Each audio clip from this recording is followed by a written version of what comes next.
Good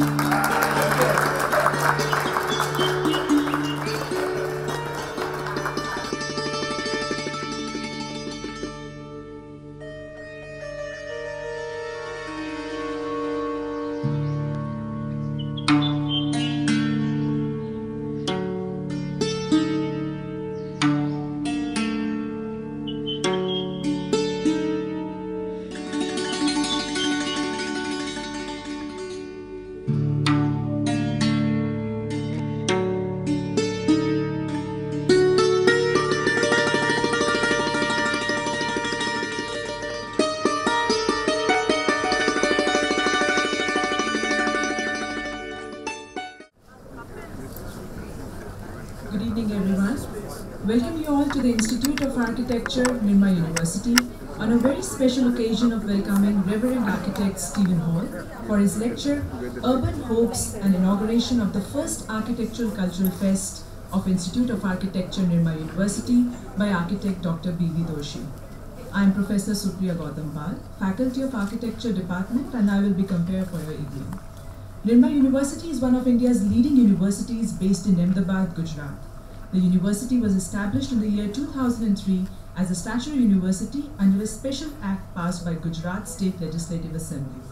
The constituent institutes spread across the sprawling lush green 125-acre campus of the university are Faculty of Engineering and Technology, Management, Pharmacy, Law, Science, Architecture, and Faculty of Doctoral Studies and Research. The university draws much of its inspiration and strength from its founder, Dr. Karsanbhai Patel, Chairman, Nirma Limited, and Founder-President of Nirma Education and Research Foundation and Nirma University. Dr. Karsanbhai Patel has been conferred with Padma Shri Award in the year 2010. With this, I draw your attention to look at a feature of Nirma University through a short film. The prayer Saraswati Vandana, and so as to confer upon us the blessings to start our program. The great inconvenience caused for that.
Director General, Nirma University, and Professor Utpal Sharma, Director, Institute of Architecture, to welcome and bring upon stage our chief guest for the evening, Architect Steven Holl and Architect Dr. B.V. Doshi.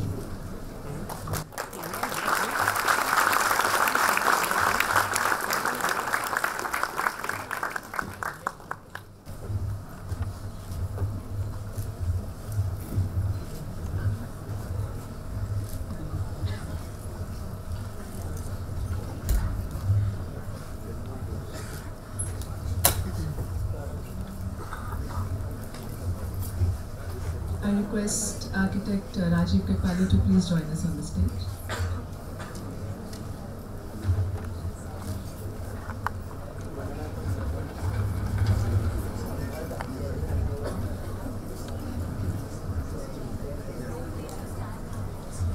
Professor Utpal Sharma, Director, Institute of Architecture, is an academician and an eminent professional in the field of architecture, urban design, housing, and urban planning.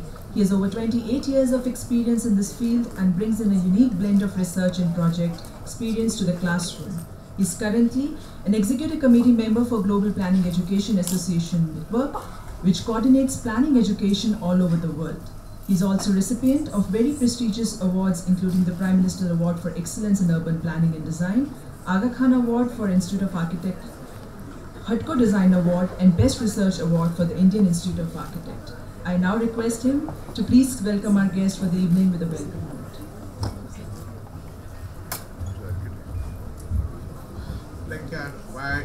Welcome Professor Steven Holl and V.V. Doshi, along with Rajiv, and all students from various schools, faculty members, practicing architects from all over Ahmedabad. We expected a large crowd, but it was beyond my expectation. We are trying to do some telecast in other rooms, and we knew it was a very important lecture by Steven Holl to Ahmedabad, and we welcome him. And I think there's nothing much to say. I think we want to hear him first and not to really talk too much about what we are doing. Thank you.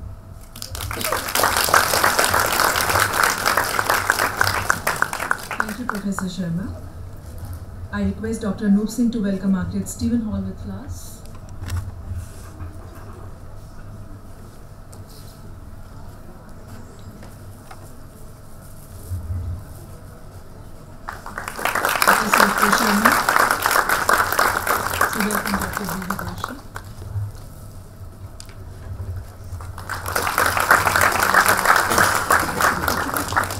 I request architect Steven Holl, Dr. V.V. Doshi, Dr. Anup Singh, and Professor Utpal Sharma, and architect Rajiv Katwalia to please come forward and light the lamp to grace the start of our evening.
Padma Shri Dr. V.V. Doshi is an eminent Indian architect, considered an important figure for South Asian architecture and noted for his contribution. You want to make it? Doshi, want to say something?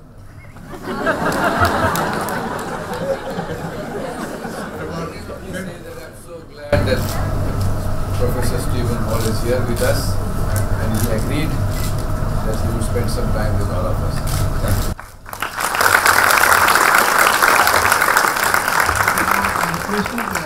Rajiv to give an introduction to Professor Steven Holl, and we start the lecture. Just brief. It's indeed a proud privilege to introduce somebody like Professor Steven Holl, somebody whose work I've admired from a distance for a long time. And well, I'll keep this very short. He's considered to be one of America's most important architects presently. And he's won several notable international competitions. His practice started in 1976, and he's based in New York. And of course, one of the projects that has brought him to India is the Lalji Dag Museum that he's going to be doing in Mumbai. And so we are lucky that he's come to us. There are many awards and these things that are mentioned in his thing. I would like to mention about the Honorary Fellowship of the Royal Institute of British Architects, the Cooper Hewitt National Design Museum. Part of the Smithsonian Institute awarded him their prestigious National Design Award in Architecture, and France bestowed the Grand Médaille d'Or upon him. for Best Architect of the Academy of Architecture in the same year, as Time magazine declared him America's best architect for his buildings that satisfy the spirit as well as the eye. He's also got the Albert Alto medal several years before that. And besides his work, he challenges himself often as a tenured professor at Columbia to face audiences of students. And I think that's particularly commendable to carry on with that while having such a busy practice. So with that, I leave it to Professor Holl to give his talk.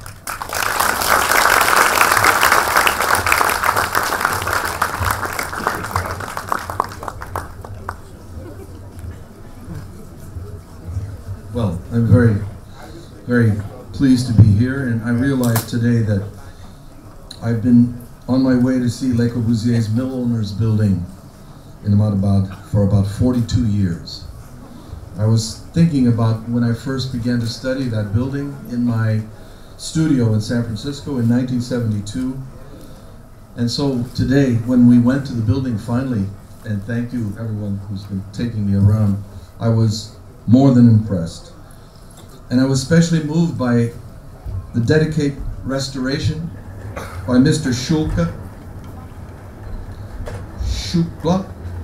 who's been there for all these years, taking care of this piece of architecture, which is so important, I think, globally, and the fact that it's here in this city. There are many buildings here that are very important.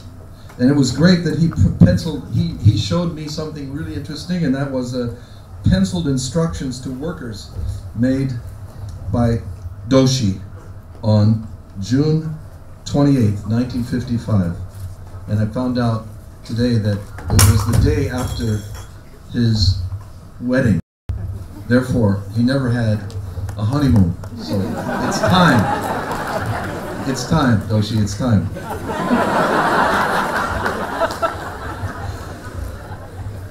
Can we have the lights?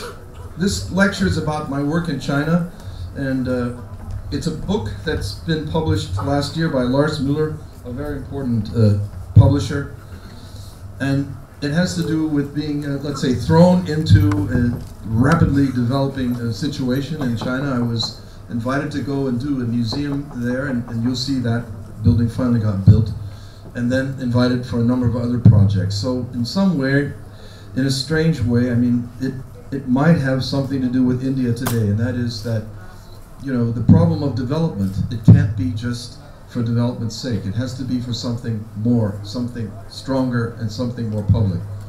Next. Can I change them? Or I have to send next. Okay, so the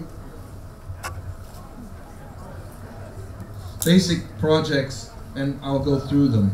Oh, I can do this, but I can't change them. Okay, next.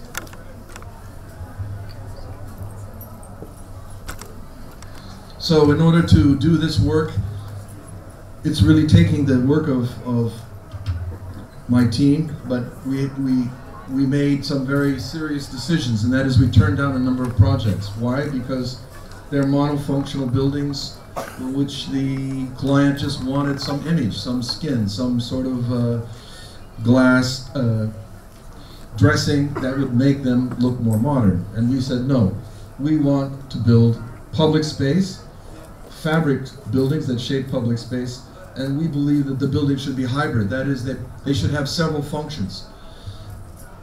And therefore, they're part of the city. They're not just a monofunctional object. Next. So every one of these projects has this kind of small manifesto. They're hybrid buildings. They're multifunctional. They form space instead of becoming objects. They're super green. And they're related to the place. They're related to the situation and the site. And that's a manifesto I wrote in 1988. And an idea drives the design. Next. So by hybrid buildings, and this one I'll show you in more detail, that is every function that's in a city, living, working, and recreation, and public space, and how to orchestrate that public space with fragments of actual gigantic pieces of art. Next. And I even wrote an introduction to another book from Milan on hybrid buildings, which is about this concept. Next. The formation of space is very important. The buildings don't stand as objects.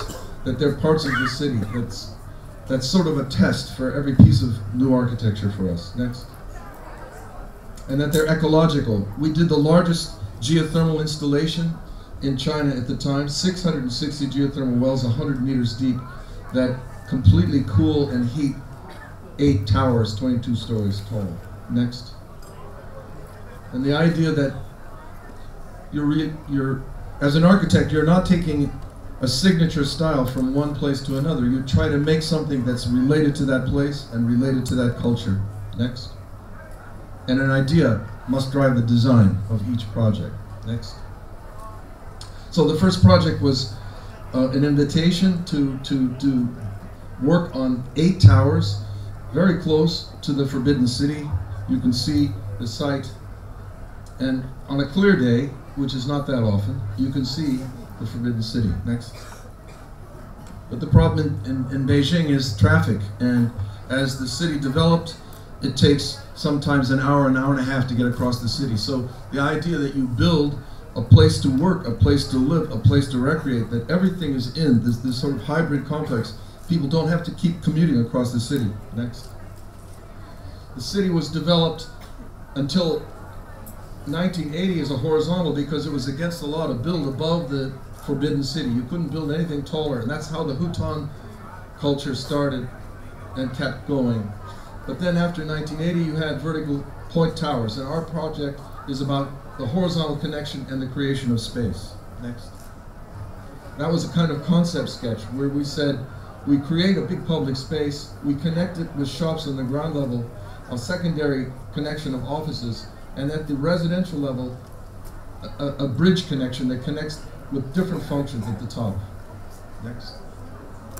So this great space is all, this was a factory once, and now it's all green space and recycled water. Next. That was the model for the project. When they asked me to kind of do skin jobs on the 8 towers and fit it into the planning diagram, I said, no, I want to make an ideal project for you. Give us 3 months and let us come with a vision. So I came, and we had connected all the towers with different functions. One has a swimming pool, one has a theater, a Montessori school, kindergarten, cinematheque, many things that they didn't ask for. And they were silent for a little while, and they said, you know, your project greatly exceeds our budget. However, we've decided to raise our budget to meet your project. We want to build everything. And that was their decision. Next. So all these different functions, but even the swimming pool and the bridge. In fact, there's a video that you can find on 32BNY that is about visiting this swimming pool last month. So all these different functions that we added. Next. And the water of the building is completely recycled. All the toilets, there are 2 plumbing systems, and all the toilets recycle into a gray water treatment center, and a big reflecting pond that is the centerpiece is all recycled water. Next. That's in one of the bridges. Next. So you can see this big public space. This is all recycled water. It freezes in the winter. They can ice skate. These are the cinematheques we added. That's some of the bridges, the hotel. But the main thing is the building is really forming a very special space in Beijing. Next. And it's a place at night that's alive. And from the city outside, you already feel this is going to be a special place as you enter. These are from existing buildings across the street. It's an exoskeletal frame. With the only thing that we imported were German shades, because Chinese hadn't developed this, but now they can make them themselves. And now that becomes a kind of piece of the city, and the lift hybrid, 8 towers connected by 8 bridges. Next. At that time, we were invited to do a competition in Shenzhen for the Vanke company, which is the largest housing developer in South China. And then the site is right on the sea, and the mountains are in the back. Next. And for those of you who don't realize that Shenzhen is the fastest developing city in the history of the planet Earth. It was 8,500 people in 1980, and now it's over 12 million and growing. So, but because there is planning, structure, there's gardens, there's some sort of organization, and then these competitions for public buildings, semi-public buildings. Next. My first sketch was to say, let's give the whole site over to the public, raise the building to the height limit of 35 meters, and make public space below. Next. And that was the idea that the hotel, the condominiums, and the offices that they wanted to build would all be one building above a landscape given to the public. Next. You see the model of this little public space, auditoriums in the mounds, meeting rooms below the ponds, but the whole building floating 60 feet above the earth. It's a big project. If you lay the Empire State Building down horizontally, it's the same length. Next. And we won this competition in July 2006. And this is China. This is what you can do in China, which I'm not so sure I agree with all the politics, but one thing happens, things happen fast. I think we got the building permit in 10 days, and the building was already at 2008, it was at this height. Next. It's the first time in China that they used cable stay construction together with a concrete frame. So in order to make the spans, some of which are 50 meters, we use a cable stay system with a rigid concrete frame. Next. And this was an engineer, Dr. Xiao, a brilliant engineer from Beijing, who we work with on all our projects in China. Next. And the construction site was always full of heavy rain, so I helped them kind of sweep away the water sometimes. Next. So these main cores that support the building also have the plumbing coming on the outside of the concrete and then a sheath of glass. Then we put the lighting also for the night lighting in these cores. So the whole building stands on eight cores, and those cores become the lighting. And this is all public space, all turned over to the public. Next.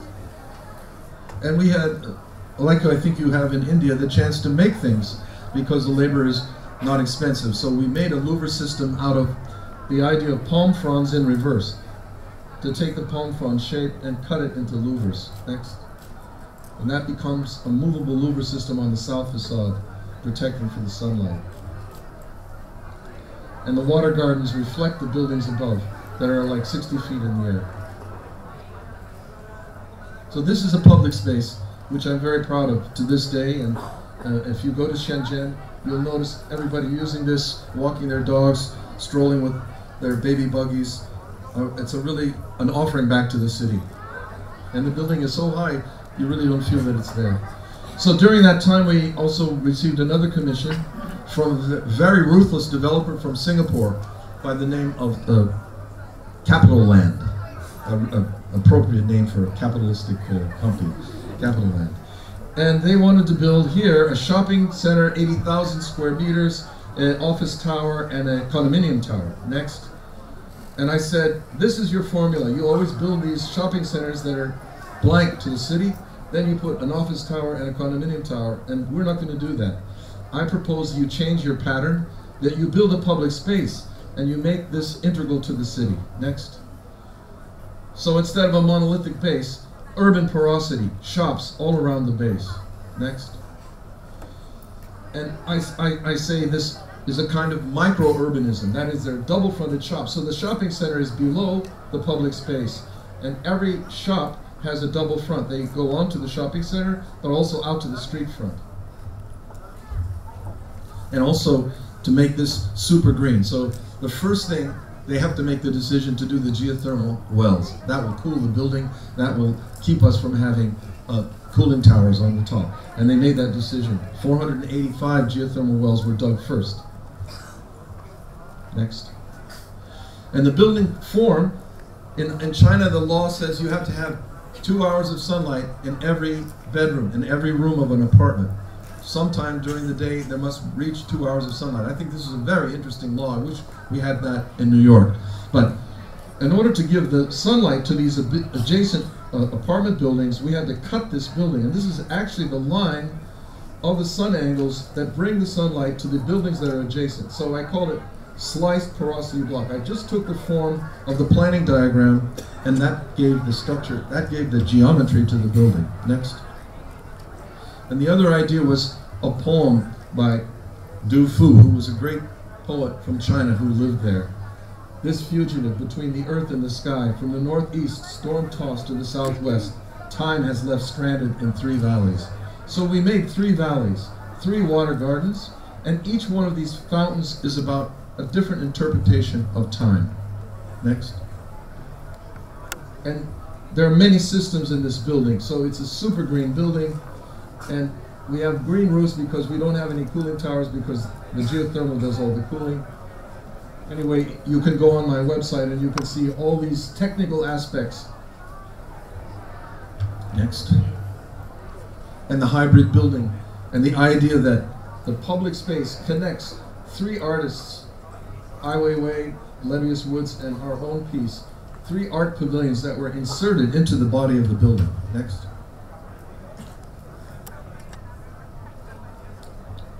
This has never been done in China, and that is, I propose to them that art is very important. Art is integral to life, and when you're making a project so big and so commercial, you should build the art into it in the beginning. And I propose these big openings, and each one would have an artwork by a separate artist. This was Ai Weiwei, and this is Levius Woods, and this is the Pavilion of History that we did to make a history about the site. And you can see from a distance already in the fabric of individual buildings that this must be something special. It's not an individual building. You can see that there's some kind of public space that's formed by the building. Next. And this is opening to the subway. There's a new subway system here that opens, and there's shops and cafes, and this is on the way into the public plaza.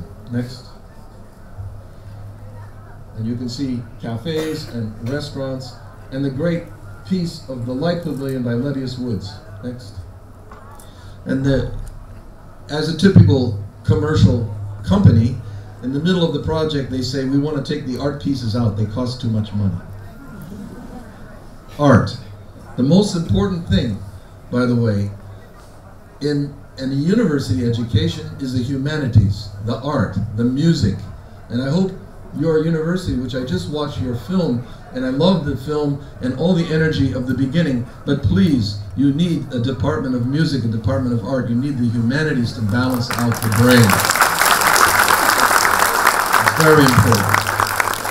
So the fight for art goes on in the worst development, and how do you defend it? So I had a brilliant idea. I said, Hervé Descott, my lighting engineer, I said, please don't put any other light fixtures. We show them that this art piece lights the plaza. So with this diagram, we light the plaza, and we said, you can't take this art out, it's the light that lights the plaza. Next. And there I am, building it with the steel that's going in. The other one is under construction over here. Next. And there it is, you can see Levius Wood's last building. He unfortunately died last year, but it's a wonderful piece that you can go into and occupy. Next. And it does light the plaza, and it's got LED color so that they can change the color for their festival. So they love this. They can change for Chinese New Year, blue and green and red. Next. And I think this is a little piece of video, right? So you can see this fountain that we did with 365 blocks of stone marking the Chinese calendar, and how the lighting of the light pavilion lights the water and gives kind of life into this public space.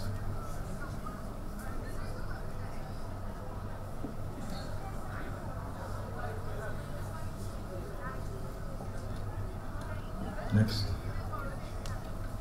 And we did every detail in the public space. I think that as an architect, it's very important to think about the details. Here, for example, are cast aluminum light bollards, which mark the path of the automobiles around the outside of the building. Next. This project is ongoing now. It's about building a new city from scratch. 350,000 people will live here. This is Beijing, and this is Tianjin, and it's called Eco City. It's on a reclaimed mud flat. Salt pans were once there, and it was polluted. And the city, the countries of Singapore and China joined together. I think this is an interesting idea for India also, that 2 countries can join together to build a new city from scratch. and make it as ecological and as exemplary as possible. Next. So this part of the city is already built, and we're assigned to do the public space. Next. So they wanted to build just a planning museum, and I said, well, that's not enough. You know, if you just build one building, you can't build a space. You can't make a. So we had already won a competition with this a carved out building, and we decided we could make a building that was the inverse. The opposite of this carved out would be the Ecology Museum. Next. So that was the diagram for the Planning Museum and the Ecology Museum and the public space between. Next. So that was very easy to do with a concept drawing, with a watercolor drawing. But much more interesting is because I have an office in Beijing, we could work night and day. When I'm finished with my watercolor at 6 o'clock, I send it to China, and then they do a computer drawing, and they did the reverse so we could print these models on a digital printer. So the process always starts with an analog drawing, a watercolor drawing, from the mind to the hand, but it goes quite rapidly to the computer. And I think what's really interesting also is because of the digital technology, we can work between New York and China. We can do a whole, 6 months work in 3 months, and no one stays up at night. Next. There's the insides of the Planning Museum and the Ecology Museum. Next. And then the Central Plaza, and there's a high-speed train that cuts through the Central Plaza. Next. And some interior views. Next. Next. Next. And it's the structure is in bamboo formed concrete. Next. And that's the big public plaza where the high-speed transit goes through. There's a cafe, and there's a music performance platform, and there's permanent artwork. So this whole plaza becomes a cultural center, and that's the Ecology Museum. For this one, we just won this last year, and I would like to play the video. This is the actual video that we submitted to win the competition, which you can find on our website. Could we just play that?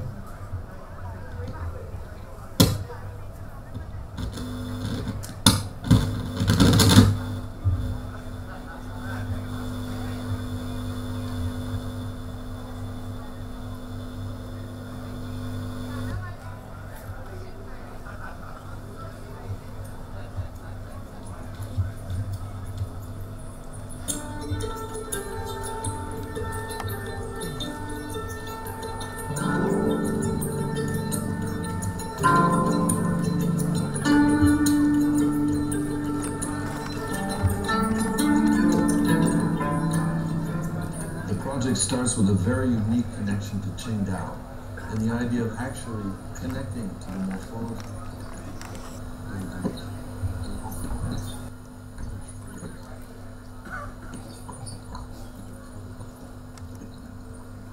Linear idea in the form of a light loop.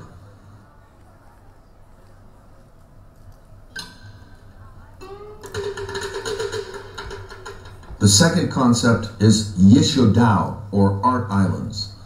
They become islands connected by this looping geometry. There are two types. The sort of cubic type that is the actual buildings that float over their own reflections in water, and the type that's an actual island, a landscape that becomes a sculpture garden. Each of the Yishu Dao art islands is developed in a specific way. One in the south is with theaters and performance space.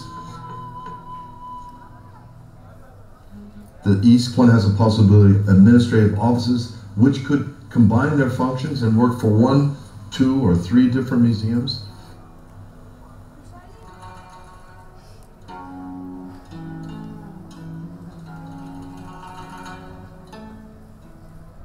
The one in the north has hotel rooms. And there's an event space outside which is carved in with a magnificent sculptural scooping out, creating a wonderful viewing terrace overlooking the gardens.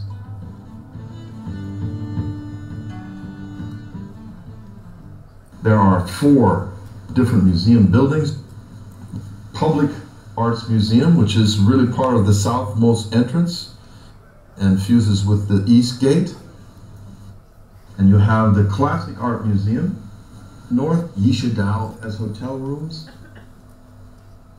you have the Museum of Modern Art, which forms the central gathering space of 2,000 people outside in the courtyard, and a wonderful water garden with an island, a Leacture Dao, a sculpture park that's connected to the museum. And then the Performing Arts Center and everything related to digital and media arts is really forming South Leacture Dao.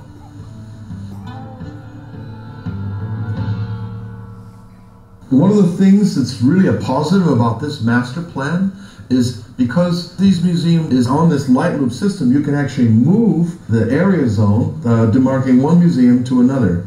This is a big flexibility for the future development of the program.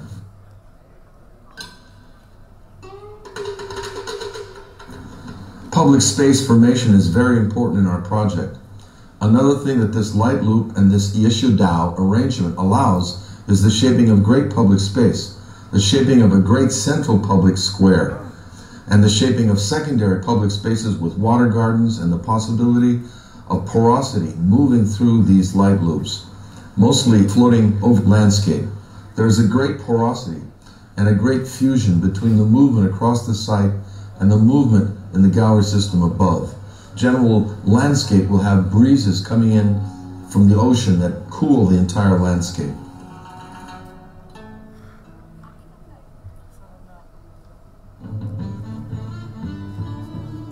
The organization of the project with these light loops being 22 meters wide allows 2 rows of galleries so that no one is ever going back and into a dead-end track.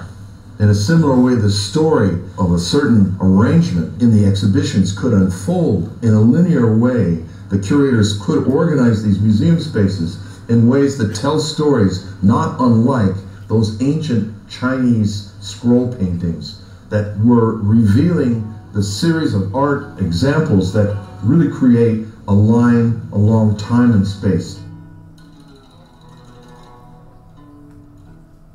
This is quite a long site, and therefore there's a tram that moves from the entrance on the south, all in a loop around, and this tram would be like rubber wheels, something that you can step on and step off. It doesn't require any track, but it's a continuous way that people can be moved around the site and then go to their different museum in different areas. Natural light is key to the project. Because we are making a light loop, all of the surface areas can get natural light from the top and sides and get it in different ways depending on which museum it is. The Public Art Museum gets a certain type of light. The Museum of Modern Art gets another type of light. And the Classic Art Museum gets another type. So by creating this light loop, one maximizes the possibility of natural light while maximizing horizontal circulation, which is always better for art galleries.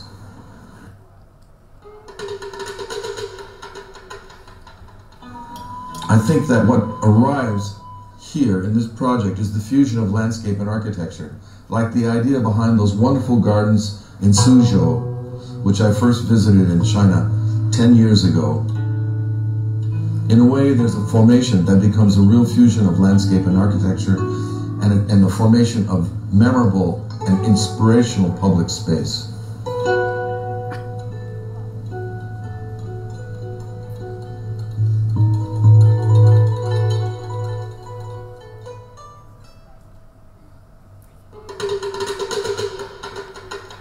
Another aspect we feel strongly about is the connection to the historic polychrome nature of Chinese architecture. These soffits and ceilings of polychromatic construction, you can experience a kind of long walkway, the long painting hall of the Summer Palace in Beijing, where you look up and you see this wonderful color. So as we float the light loop over these water gardens, we see the possibility to develop the undersides and the soffits in a modern way, in a modern abstract way, but in relation to that great history of polychromatic architecture. And this also becomes a system, a way of lighting the project at night. We can wash up lights on those polychromatic surfaces, and then you get these wonderful reflections in the water gardens.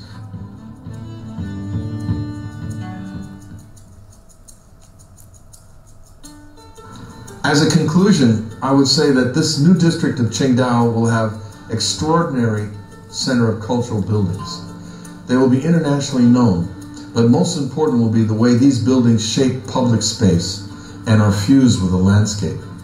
This fusion will be a joy for education, recreation, and reflection for the future citizens of Qingdao.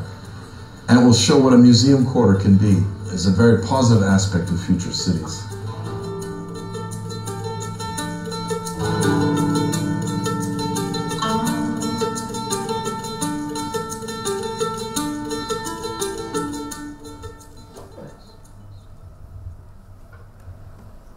So my first project in China finally got built, and I note that it started when your university started, 2003, and it took until 2013 to finish it, but we're still very proud of it. This is actually the opening ceremony, and it's a small museum in Nanjing. Next. That's the opening party. They had a terrific exhibition. In China, they build museums without having a collection and without having a director, so that's why it takes so long. But then they found a director, and they had a wonderful avant-garde art opening, and the museum is going strong now. But I think that's very interesting, you know, that architecture is a cause in itself. They take the money and build buildings. I think it's very interesting. Next. So this site was a cultural experiment site that was organized by Arata Izusaki, and there were 8 architects, or maybe it was 12 architects invited to do different buildings, and our building was kind of the head building, the museum, the entrance to the site. Next. And my first watercolor was the idea of connecting to ancient China, and the idea of those wonderful paintings that were made where there was no vanishing point. In the 16th century, of course, we had perspective and vanishing point, and the Chinese knew about it, but they continued to do parallel perspective, which is without a vanishing point. It has to do with their scroll work. So I was thinking of 2 parts. The upper part would look back at the city of Nanjing. Next. But the lower part would reference these parallel perspectives of spaces integrated into the landscape. Next. So that the organization of these walls would actually force perspective to be parallel and not to have vanishing points. Next. So this idea then, there's a kind of lower part that's about the history and made out of bamboo formed concrete, and an upper part which is made out of a translucent material looking back at the city of Nanjing. Next. And you can see all the projects that you see from us start with watercolors, start with an idea in the brain. There's a lot of neurons up there, more than you can get in your computer. So if you try to start your project in the computer, you're using a lot less neurons and energy that you could start with your brain first with the analog and then move to the computer. Next. This is bamboo formed concrete connecting to the site, which is really a wonderful thing because the big fat bamboo in China, when we cut it in half, we can form line the concrete work and get a texture that really relates to that site from the history. Next. So you get a feeling of the whole building being related to this bamboo that was natural to that site. Next. And then from that rises translucent polyvinyl that brings light and a lightness to the architecture gallery above. And you can see the garden below. Next. And so the whole project then is very simple, it's very large, it's 35,000 square feet. Next. But they open with a wonderful show of artists, international artists. Next. And then the top piece becomes a view back to the city of Nanjing. So the city of Nanjing is undergoing some kind of horrendous development. Some developers are building some very terrible glass, kind of, let's say, insensitive skyscrapers there, and they're tearing down hutongs, which are these wonderful garden courtyards of the original fabric of the city. Next. So we decided to take the bricks from those torn down hutongs and pave our courtyard with those ancient bricks, because they were, they're throwing them away. So we recycled all the bricks from the hutongs, and that became the herringbone of our garden, our gardens that are on the lower part. Next. And then after a while it grows grass, so there's a feeling of a green, but it has a kind of hardscape as well. Next. This is brand new. I haven't shown this only once. I showed it like 2 days ago in Mumbai. It's a project that we are engaged in right now, in fact, and it's a developer. Again, the problem, and I think that's what makes it, it's not work in China, but makes it conducive to this project, and that is to take the let's say ruthlessness of development, but try to shape it into something public. Next. So they're going to build 4 skyscrapers of condominiums for international people from China and Japan, and it's in Hawaii, which has this wonderful diamond head and punch bowl, these craters. Next. So we decided this is the sort of strategies, to connect to Hawaii on a geological scale, to make apartments that have double exposures instead of single exposures, to maximize the landscape in a vertically layered urbanism, to form public space, and to make ecological integration. Next. So that the idea, instead of doing 4 individual skyscrapers, by the way, they invited Frank Gehry to do one, Gina Gang to do one, Richard Rogers to do one, and us to do one. And they asked us all in the competition to do 4 different ones. So what we did was we made one project. We connected all the sites. And they couldn't believe that, because none of the other architects did that. And now they're considering building ours and moving the other architects to other sites.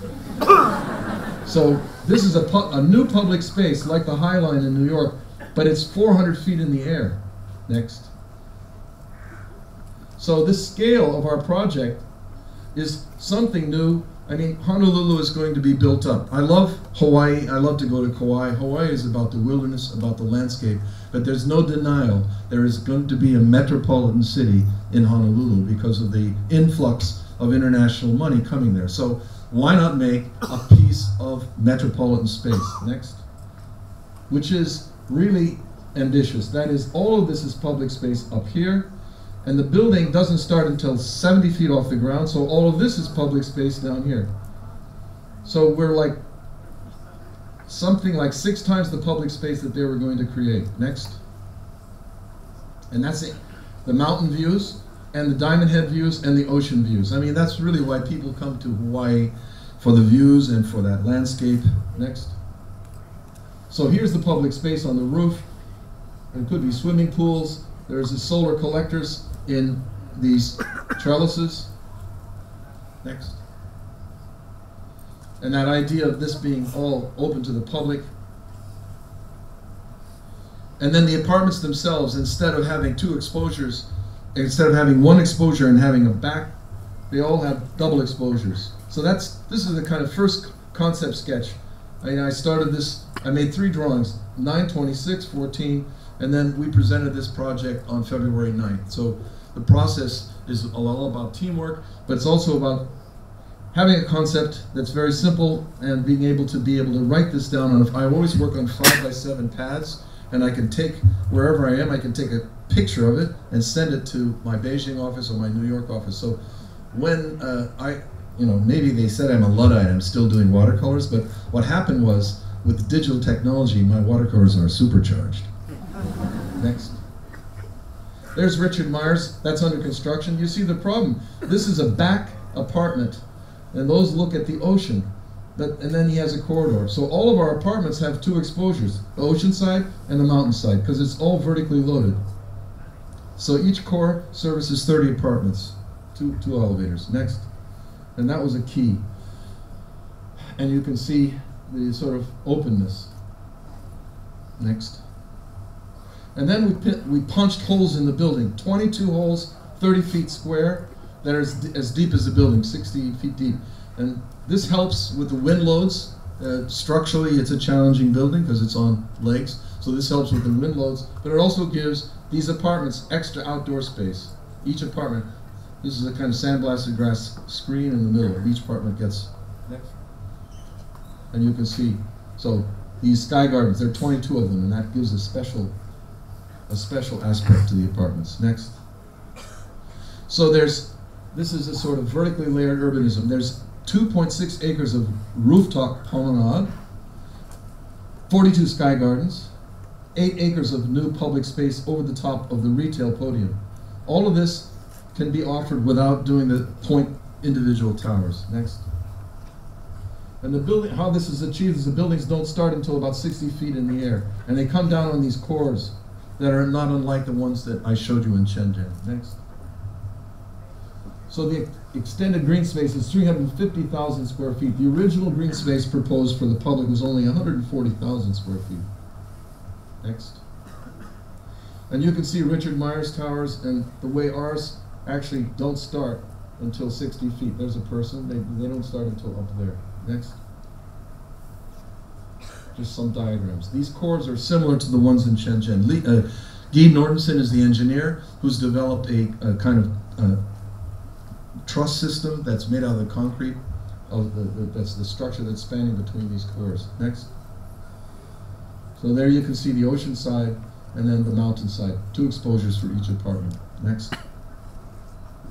And the village green. And the view to the horizon of the Pacific Ocean. Next.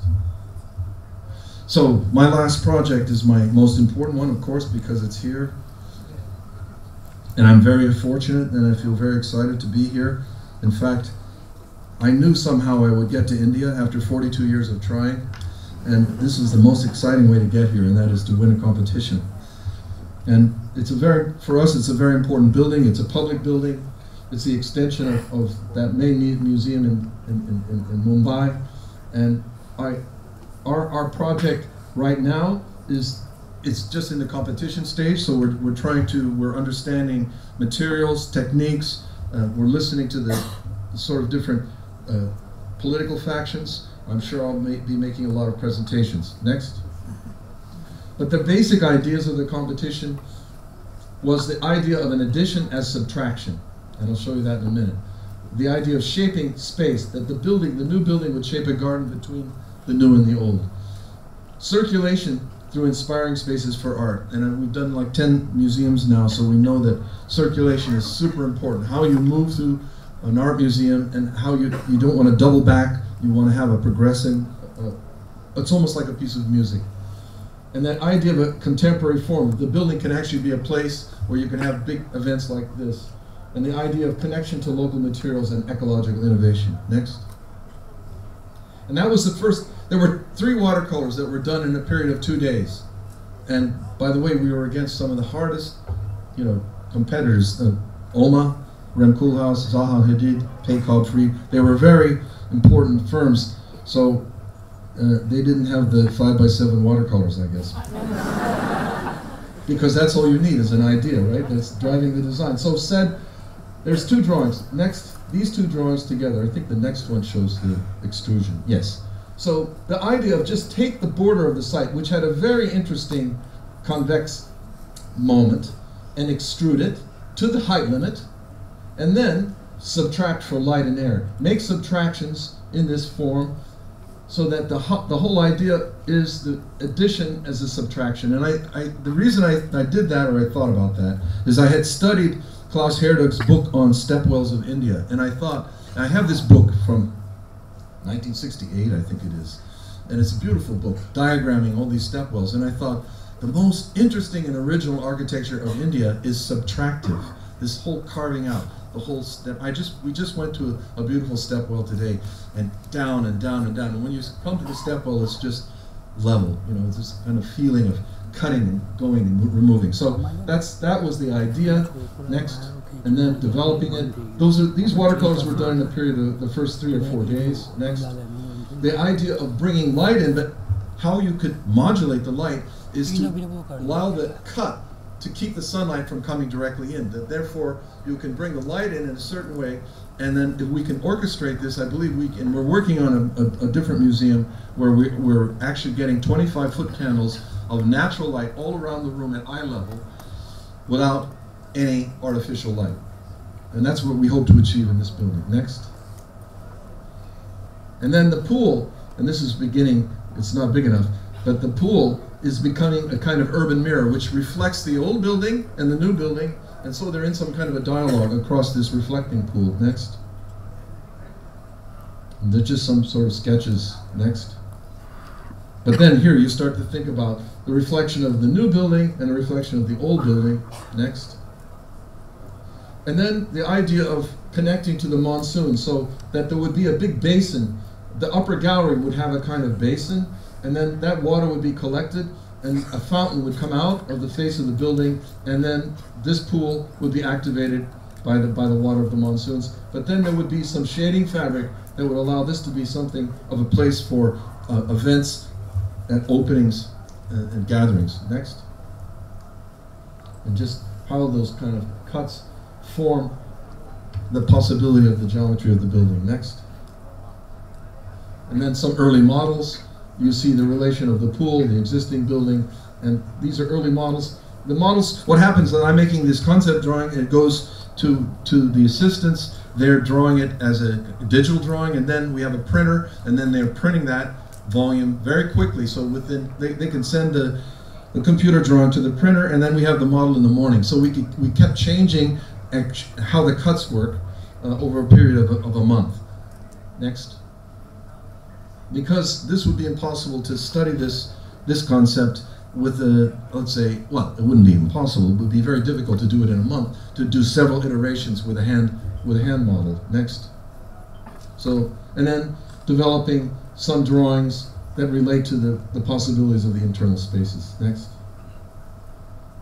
And of course, the primacy of the exhibition of art and how the art can be displayed. Next.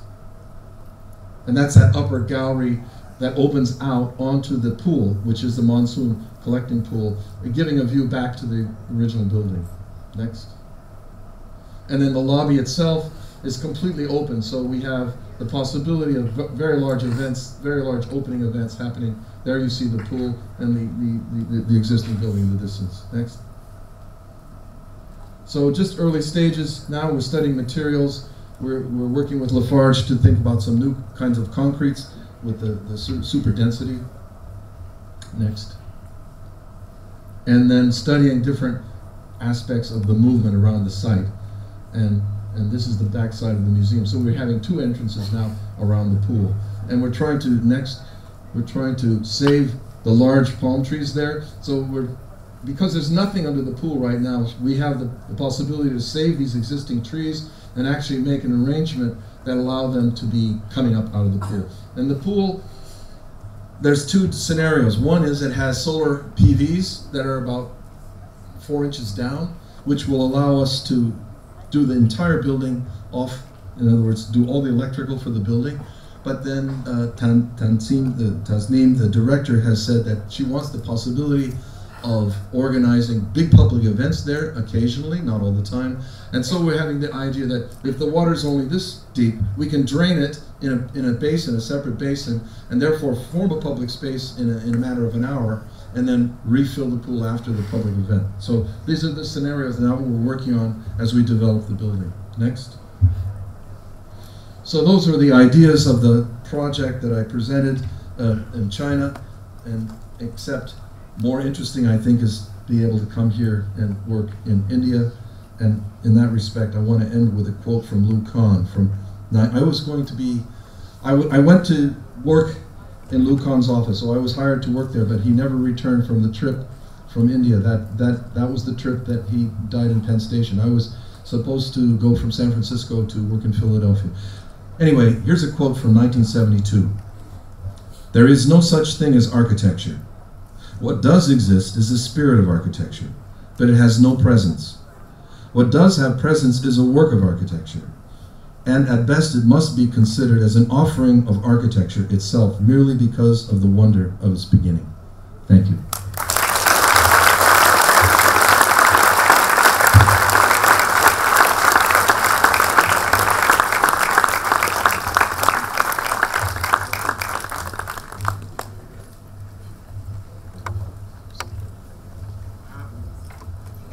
Maybe we can take only 3 or 4 questions from the audience. It's difficult to make the mic reach, but you can raise your hands. Maybe we can select just 2 or 3. Anybody?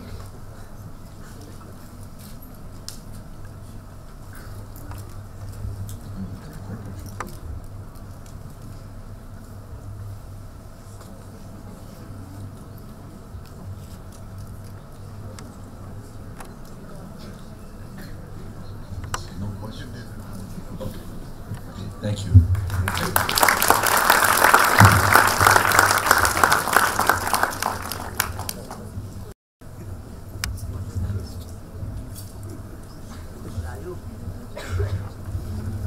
I request Professor Utpal Sharma to felicitate Steven Holl and Dr. B.V. Doshi.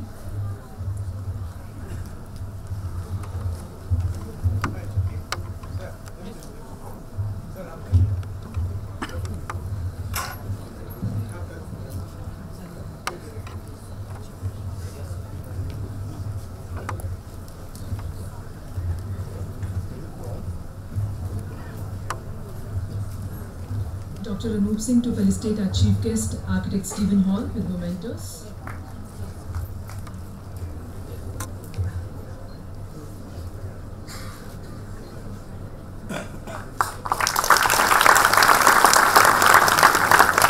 Professor Utpal Sharma to felicitate architect B.V. Doshi. I thank both our chief guests for the gracious presence in the evening.